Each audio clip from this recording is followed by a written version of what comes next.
కవల పిల్లలు అంటే ఒకే తండ్రి ఒకే రోజు ఒకే సమయంలో పుట్టిన వాళ్ళు. కానీ మీరు ఈ రోజు వినబోయే స్టోరీ ఈ నమ్మకాన్ని తలకిందులు చేస్తుంది. ఒక తల్లి కానీ ఇద్దరు తండ్రులు. ఇది సినిమా కథ కాదు. ఇది ఏదో సోషల్ మీడియాలో వైరల్ అయ్యే కల్పితం కాదు. నిజ జీవితంలో బ్రెజిల్లో జరిగిన ఒక వైద్య శాస్త్ర అద్భుతం. 1953 నుంచి ప్రపంచంలో అరుదుగా నమోదైన ఒక కేసు ఇప్పుడు మళ్లీ బయటకు వచ్చింది. ఈ స్టోరీ మనకు చెప్పేది ఏంటంటే మనిషి శరీరం, ముఖ్యంగా ఆడవారి శరీరం ఎంత సంక్లిష్టంగా ఎంత అద్భుతంగా పనిచేస్తుందో రండి ఈ నిజ జీవిత రహస్యం లోపలికి ప్రవేశిద్దాం. అంతకన్నా ముందు ఫస్ట్ టైం మీరు గనక మన ఛానల్ చూస్తున్నట్టయితే సబ్స్క్రైబ్ చేసుకొని ఒక లైక్ చేసి కామెంట్ చేయండి. మీరు చేసే ప్రతి కామెంట్ నాకు మరింత మోటివేషన్ లా అనిపిస్తుంది. లేట్ చేయకుండా వివరాల్లోకి వెళ్ళిపోదాం. ఈ స్టోరీలో హీరో లేడు, హీరోయిన్లు కూడా లేరు. కానీ కథలో ఉన్న నిజం మనలో ఆసక్తిని రేపిస్తుంది. బ్రెజిల్ కి చెందిన 19 ఏళ్ల యువతి పేరు ప్రైవసీ కోసం బయట పెట్టడం లేదు. ఒకరోజు ఆమె ప్రభుత్వం నడిపే ఆరోగ్య కేంద్రానికి వచ్చింది.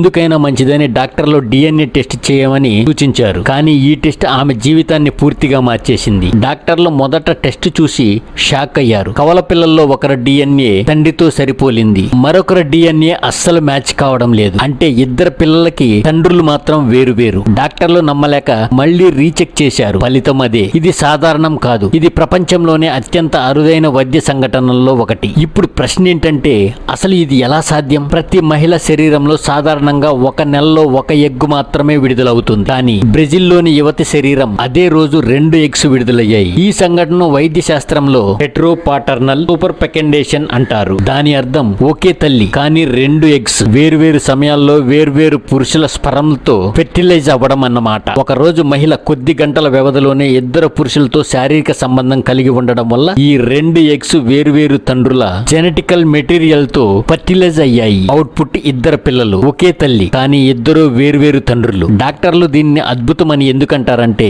ఇలా జరగటం మిలియన్లో ఒక్కసారి మాత్రమే. సాధారణ వైద్య పుస్తకాలకే ఈ విషయం తెలియదు. 1953లో మొదటి కేసు డాక్యుమెంట్ అయింది. అప్పటి నుంచి ఇప్పటి వరకు ప్రపంచంలో చాలా కొద్ది కేసులు మాత్రమే బయటపడ్డాయి. DNA టెక్నాలజీ ఉన్నందునే ఇలాంటి నిజాలు వెలుగులోకి వస్తున్నాయి. ఈ కేసు తెలిసిన వెంటనే బ్రెజిల్ ఆసుపత్రి అధికారులే షాక్ అయ్యారు. DNA టెస్ట్ రిపోర్ట్ మొదట చూసిన డాక్టర్ చెప్పిన మాట, ఇది 20 ఏళ్ల వైద్య జీవితంలో నేను చూసిన అత్యంత రేర్ కేస్. ట్విన్స్ అంటే సాధారణంగా 2 ఎగ్స్ లేదా ఒకే ఎగ్ స్పర్టికల్ స్ప్లిట్ అవుతుంది. కానీ ఈ కేసు పూర్తిగా బయాలజీ బుక్ రూల్స్ ను బ్రేక్ చేసింది. మరీ యంగ్ అమ్మాయి, ఏమీ తెలియదు, తన ఇద్దరు పిల్లలకు ఒకే వ్యక్తి తండ్రి అని నమ్మింది. కానీ టెస్ట్ ఫలితాలు విన్నప్పుడు ఆమె కూడా ఆశ్చర్యపోయింది. కానీ ఆమె పిల్లలను చూసి ఆమె స్పందన ఒకటే, తండ్రులు ఎవరో కంటే పిల్లలే నా ఆనందం. ఇది విన్న డాక్టర్లు కూడా హృదయపూర్వకంగా స్పందించారు. ఈ కథ ఒక్క సంఘటన మాత్రమే కాదు, మనిషి శరీరం ఎన్ని రకాలుగా పనిచేస్తుందో, ఎన్ని రకాల అద్భుతాలు చేస్తుందో దీనికి ఇది ఒక ఉదాహరణ. స్త్రీ శరీరం ప్రపంచంలో అత్యంత సంక్లిష్టమైన వ్యవస్థలో ఒకటి. ఒకే నెలలో 2 సార్లు ఓవ్యులేషన్ అవ్వడం, ఇది కూడా గంటల వ్యవధిలో చాలా అరుదు. శాస్త్రవేత్తల మాటలు ఏంటంటే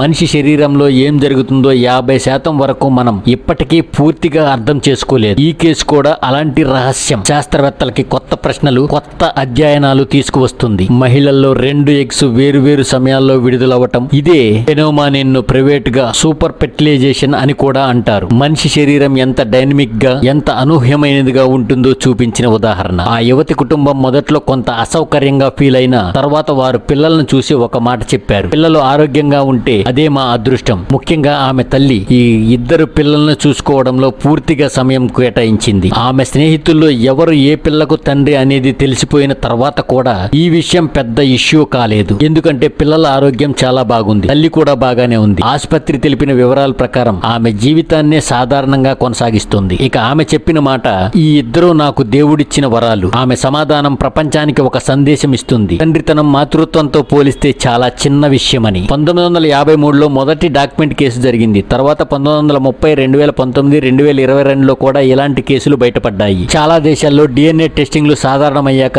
ఇలాంటి నిజాలు మరింత బయటపడుతున్నాయి. కానీ ఇంకా ప్రపంచంలో వీటి సంఖ్య 2 చేతులు సరిపోయేంత మాత్రమే. ఒక్కోసారి కోర్టు కేసుల్లో చైల్డ్ సస్పెక్ట్ ఇలా అనుకోకుండా నిజాలు బయటికి వస్తాయి. ఈ కేసులో శాస్త్రవేత్తలు ఒక సందేశం ఇచ్చారు, మానవ పునరుత్పత్తి ఎప్పటికీ రహస్యాలతో నిండి ఉంది. శాస్త్రవేత్తలు ఈ కేసుల ద్వారా ఇప్పుడు కొత్త సిద్ధాంతాలు కూడా అభివృద్ధి చేస్తున్నారు. ఒకే ఋతుచక్రంలో 2 ఓవల్టోస్ ఎందుకు జరుగుతాయి? వీటిలో హార్మోన్ పాత్ర ఏంటి? ఇది ఒక జన్యుపరమైన దృగ్విషయమా? ఇది ఫ్యూచర్ లో పెరగవచ్చా? ఈ ప్రశ్నలకు సమాధానం ఇంకా పూర్తిగా తెలియలేదు. కానీ ఈ కేసులు ప్రపంచం దృష్టిని ఆకర్షిస్తున్నాయి. ఈ కేసు శాస్త్రీయమైనది మాత్రమే కాదు, స్పెషల్ గా కూడా చాలా ఇంట్రెస్టింగ్, సామాజికంగా కూడా ఇది చాలా ఇంట్రెస్టింగ్. సమాజంలో కవలల పిల్లల తండ్రులు ఇద్దరని చెప్పడం చాలా సెన్సిటివ్ విషయం. కానీ బ్రెజిల్లో ఈ యువతి తనకంటే పిల్లల భవిష్యత్తు ముఖ్యమని చెప్పారు. ఆసుపత్రి కూడా ప్రైవసీని కాపాడుతూ ఈ కేసును మెడికల్ రికార్డ్ గా మాత్రమే ఉంచింది. ఇలాంటి కేసులు మనకు నేర్పే విషయం ఏంటంటే మానవ శరీరం ఎప్పుడూ మనకి అంచనా కన్నా ఎక్కువ పనిచేస్తుంది. మాతృత్వం జీవ నియమాలు దాటేసి భావోద్యోగాలతో నిండిన ఒక శక్తి. ప్రతి మనిషి కథ వెనక ఎన్నో జీవ అద్భుతాలు ఉంటాయి. ముఖ్యంగా ఈ కేసు ప్రపంచానికి ఒక సందేశం ఇస్తుంది. మనిషి శరీరం గురించి మనం ఇంకా నేర్చుకోవాల్సింది చాలా ఉంది. ఒక తల్లి, ఇద్దరు తండ్రులు, కవల పిల్లలు. ఇది ఏ సినిమా కథ కాదు. ఇది నిజ జీవితంలో మానవ శరీరంలో చేసే అద్భుతాల్లో ఒకటి. ఈ కథలో జడ్జిమెంట్ లేదు, ఈ కథలో డ్రామా లేదు. ఈ కథలో ఉన్నది ఒక శాస్త్రీయ అద్భుతం, ఒక తల్లి ప్రేమ,